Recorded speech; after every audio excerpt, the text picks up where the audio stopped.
9 novembre, Jean chapitre 14 à 17.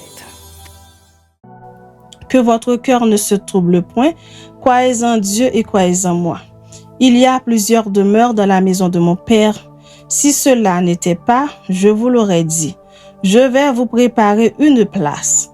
Et lorsque je m'en serai allé et que je vous aurai préparé une place, je reviendrai et je vous prendrai avec moi afin que là où je suis, vous y soyez aussi.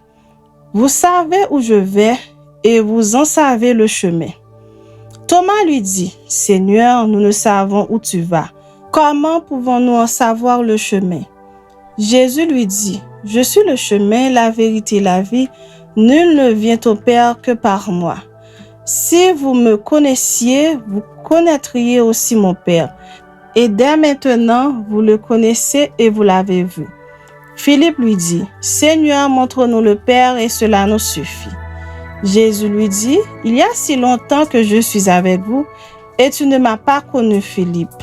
Celui qui m'a vu a vu le Père. Comment dis-tu, montre-nous le Père? Ne crois-tu pas que je suis dans le Père et que le Père est en moi? Les paroles que je vous dis, je ne les dis pas de moi-même. Et le Père qui demeure en moi, c'est lui qui fait les œuvres. Croyez-moi, je suis dans le Père et le Père est en moi. Croyez du moins à cause de ses œuvres. En vérité, je vous le dis, celui qui croit en moi fera aussi les œuvres que je fais, et il en fera de plus grandes parce que je m'en vais au Père. Et tout ce que vous demanderez en mon nom, je le ferai, afin que le Père soit glorifié dans le Fils. Si vous demandez quelque chose en mon nom, je le ferai. Si vous m'aimez, gardez mes commandements. Et moi, je prierai le Père, et il vous donnera un autre consolateur, afin qu'il demeure éternellement avec vous, l'Esprit de vérité que le monde ne peut recevoir, parce qu'il ne le voit point et ne le connaît point. Mais vous le connaissez, car il demeure avec vous et il sera en vous. Je ne vous laisserai pas orphelin, je viendrai à vous. Encore un peu de temps et le monde ne me verra plus. Mais vous me verrez car je vis et vous vivrez aussi. En ce jour-là, vous connaîtrez que je suis en mon Père, que vous êtes en moi et que je suis en vous. Celui qui a mes commandements et qui les garde, c'est celui qui m'aime. Et celui qui m'aime sera aimé de mon Père. Je l'aimerai et je me ferai connaître à lui. Jude, non pas l'Iscariote, lui dit, « Seigneur, d'où vient que tu te feras connaître à nous et non au monde? » Jésus lui répondit, « Si quelqu'un m'aime, il gardera ma parole et mon Père l'aimera. Nous viendrons à lui et nous ferons notre demeure chez lui. Celui qui ne m'aime pas ne garde point mes paroles.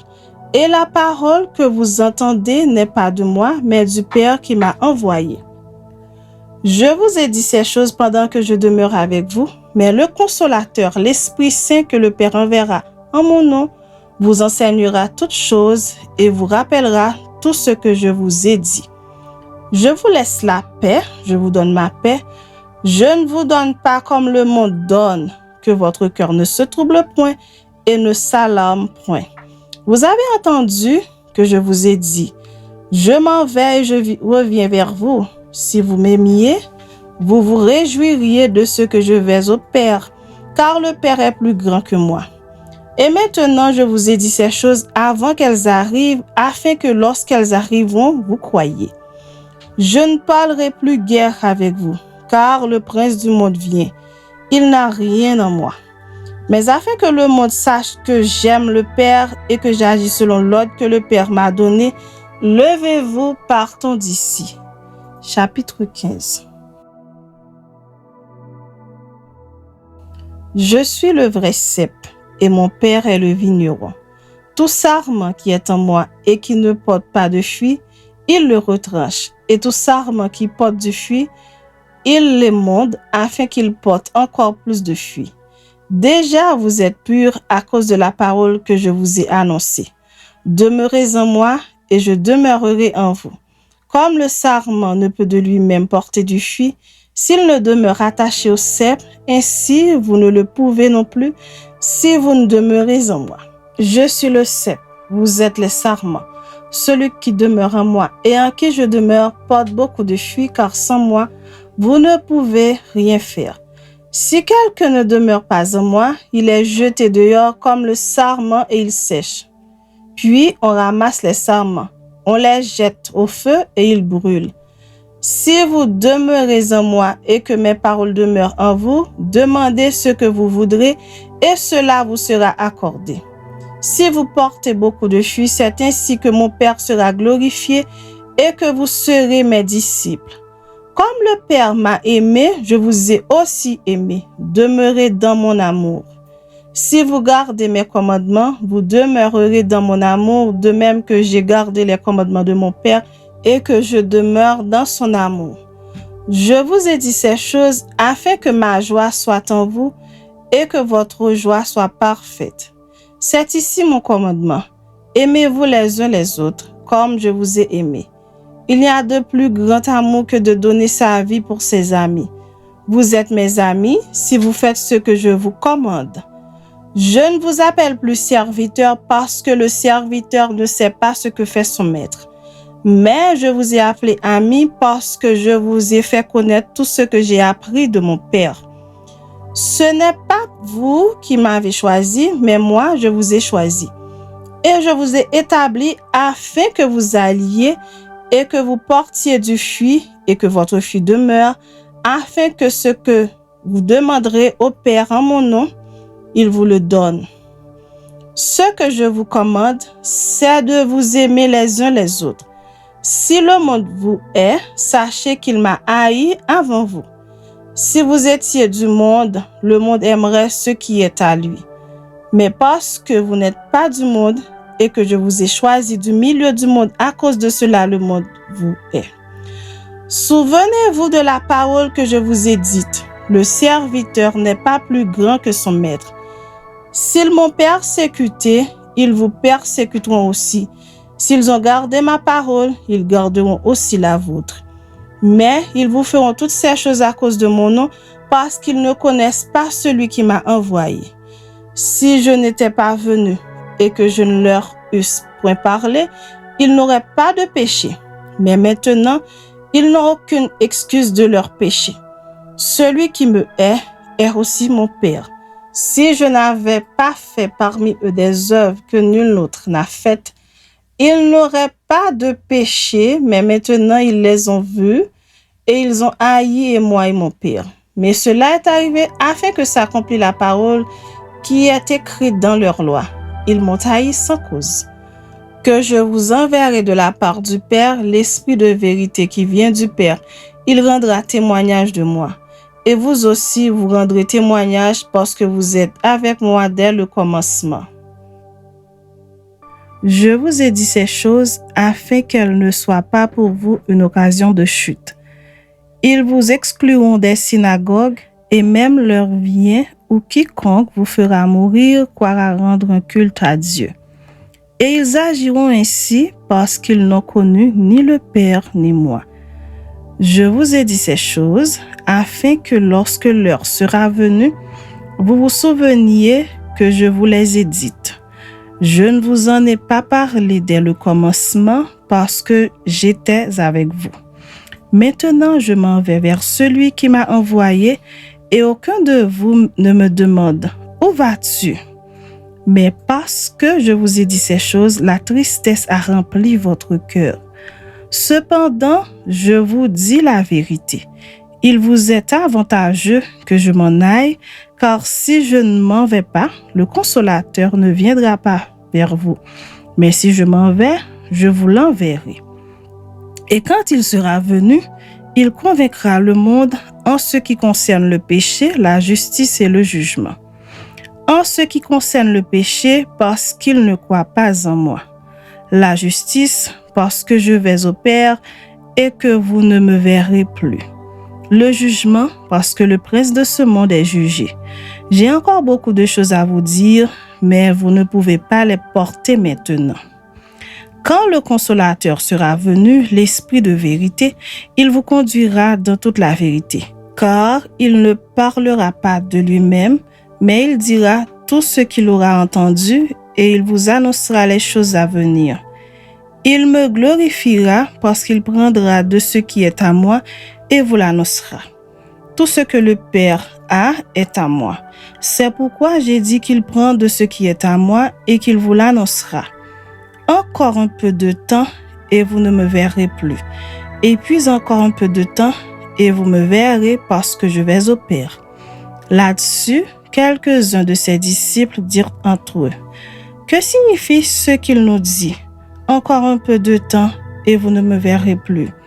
Et puis encore un peu de temps et vous me verrez. Et parce que je vais au Père, il disait donc, que signifie ce qu'il dit? Encore un peu de temps. Nous ne savons de quoi il parle. Jésus, connu qu'il voulait l'interroger, leur dit, vous vous questionnez les uns les autres sur ce que j'ai dit?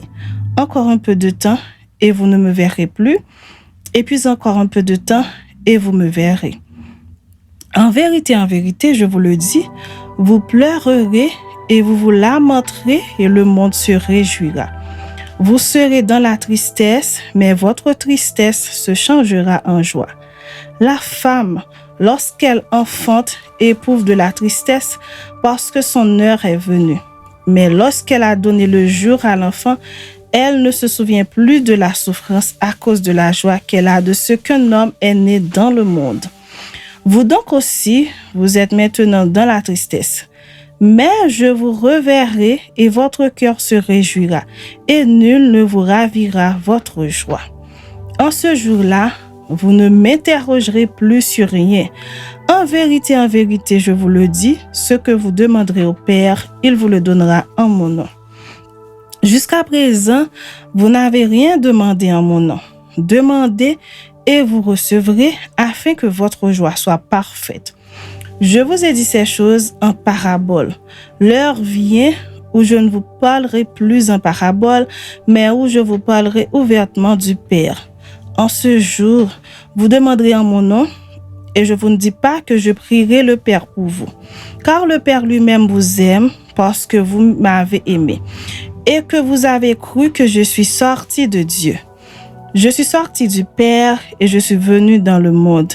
Maintenant, je quitte le monde et je vais au Père. Ses disciples lui dirent, « Voici maintenant tu parles ouvertement et tu n'emploies aucune parabole. Maintenant, nous savons que tu sais toutes choses et que tu n'as pas besoin que personne t'interroge. C'est pourquoi nous croyons que tu es sorti de Dieu. » Jésus leur répondit, « Vous croyez maintenant. Voici l'heure vient et elle est déjà venue où vous serez dispersés chacun de son côté et où vous me laisserez seul. Mais je ne suis pas seul car le Père est avec moi. Je vous ai dit ces choses afin que vous ayez la paix en moi. Vous aurez des tribulations dans le monde, mais prenez courage, j'ai vaincu le monde. » Chapitre 17. Après avoir ainsi parlé, Jésus leva les yeux au ciel et dit, « Père, l'heure est venue. Glorifie ton Fils afin que ton Fils te glorifie, selon que tu lui as donné pouvoir sur toute chair, afin qu'il accorde la vie éternelle à tous ceux que tu lui as donnés.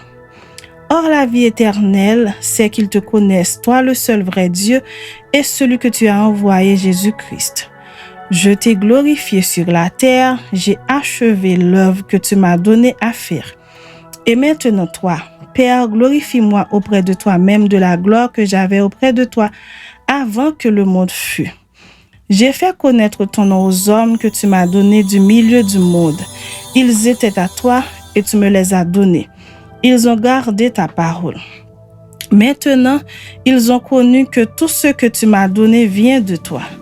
Car je leur ai donné les paroles que tu m'as données. Et ils les ont reçues et ils ont vraiment connu que je suis sorti de toi et ils ont cru que tu m'as envoyé. C'est pour eux que je prie. Je ne prie pas pour le monde, mais pour ceux que tu m'as donnés parce qu'ils sont à toi. Et tout ce qui est à moi est à toi et ce qui est à toi est à moi et je suis glorifié en eux.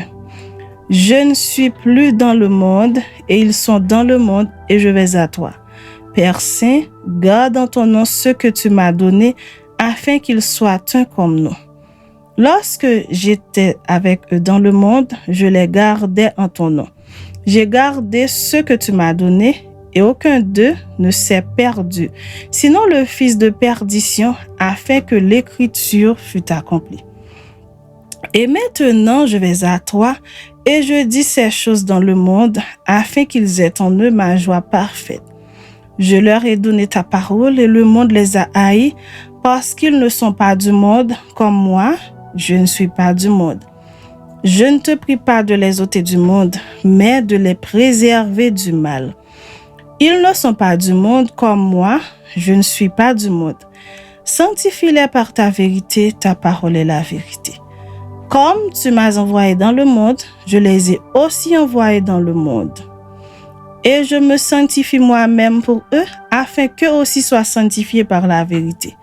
Ce n'est pas pour eux seulement que je prie, mais encore pour ceux qui croient en moi par leur parole, afin que tous soient un, comme toi, Père, tu es en moi, et comme je suis en toi, afin qu'eux aussi soient un en nous, pour que le monde croie que tu m'as envoyé. Je leur ai donné la gloire que tu m'as donnée, afin qu'ils soient un comme nous sommes un. Moi en eux et toi en moi, afin qu'ils soient parfaitement un et que le monde connaisse que tu m'as envoyé et que tu les as aimés comme tu m'as aimé. Père, je veux que là où je suis, ce que tu m'as donné soit aussi avec moi, afin qu'ils voient ma gloire, la gloire que tu m'as donnée, parce que tu m'as aimé avant la fondation du monde. Père juste, le monde ne t'a pas connu, mais moi je t'ai connu, et ceux-ci ont connu que tu m'as envoyé. Je leur ai fait connaître ton nom, et je ne le leur ferai connaître, afin que l'amour dont tu m'as aimé soit en eux, et que je sois en eux.